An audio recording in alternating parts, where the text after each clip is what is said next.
Been taking lessons with me for about 2.5 years. She wanted help with this horse whose natural tendency is to be uptight and worry, and sometimes riding him was a bit of an adventure. He could be more than a bit explosive at the slower gates. Cantering him was not even an option. Galloping maybe, but not cantering. She had heard that dressage was good for all horses regardless of their job. And so her hope was that we could teach Chip to relax and listen and just enjoy his work instead of being so worried.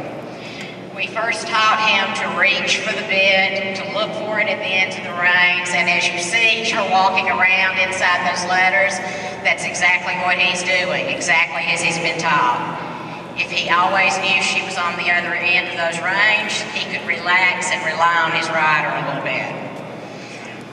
We also taught him to move his body around, adjusting all of the muscles, the shoulders, the ribs, and hips, allowing him to get good stretches through tight muscles and think about what he was asked to do. If you notice his stride, look at where the hind foot is reaching well up into and a little beyond the hoof print of the front foot. So he is certainly using his body as much as he is able to. Now let's ask Chip for a leg yield. Cat, if you would just go on and turn and come down the center. Cat will come down the middle of the arena, and while he will still be traveling in a relatively straight line, he's going to be moving away from her leg and moving over to the left. Notice that he is still slightly bent to the right, as he should be, and this is a great movement for loosening up muscles and stretching them and having the horse start thinking about moving laterally as well as forward. And Cat, if you would do a reverse and do one in the other direction so that we work those muscles equally on both sides.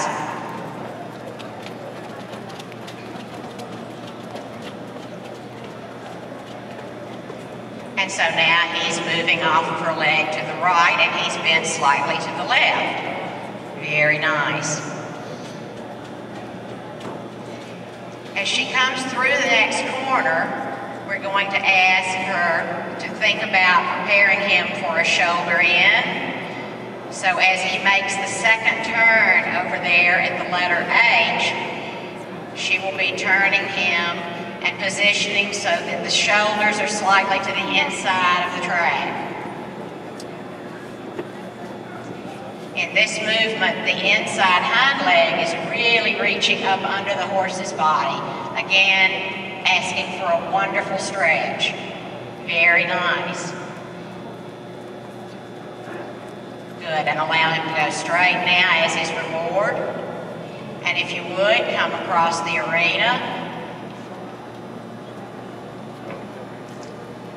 And now turn right so that you're going in the other direction, and we'll do a shoulder in to the right.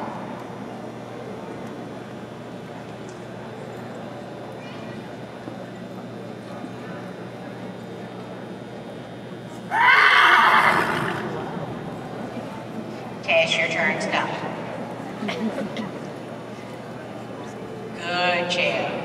Again, notice the action of his inside hind leg, and you can straighten him just a tiny bit, because he was a little bit overdoing it, overachiever that he is.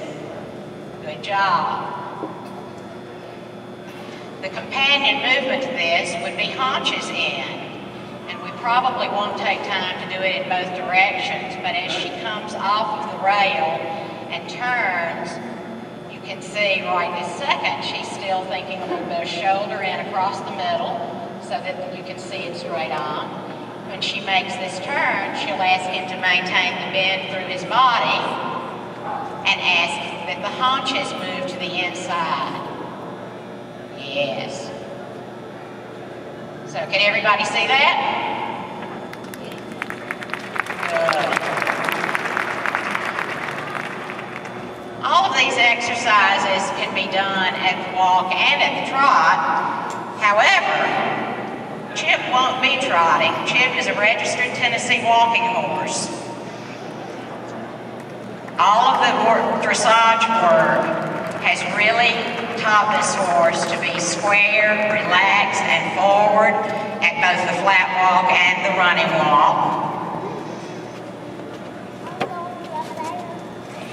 So you see that any horse of any breed can use dressage to strengthen, stretch, and loosen up the mind and body. He has extremely nice gaits, which have only been improved by this.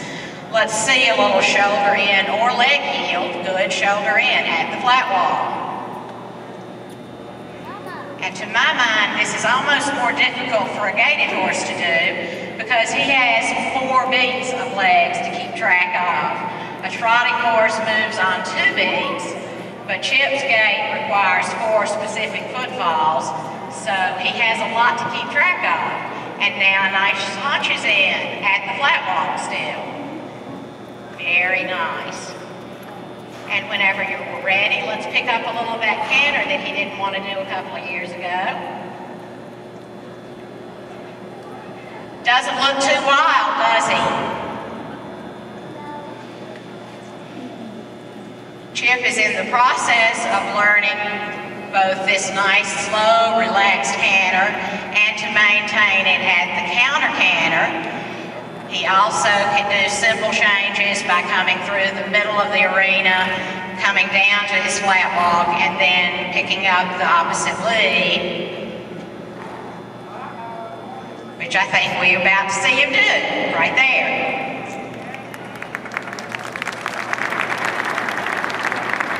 So, if you have a walking horse and you would like to investigate dressage, it's certainly a worthwhile endeavor. The National Walking Horse Association recognized the value of dressage for gaited horses, and with the permission of the United States Equestrian Federation, they have adapted the official dressage test to accommodate the gaited horse's way of travel. We have been welcomed at shows throughout the state of Alabama. As you see, Chip is a happy, calm, willing horse, and he is a far cry from the bundle of nerves that I met 2.5 years ago. Let's give Pat and Chip a round of applause for demonstrating this.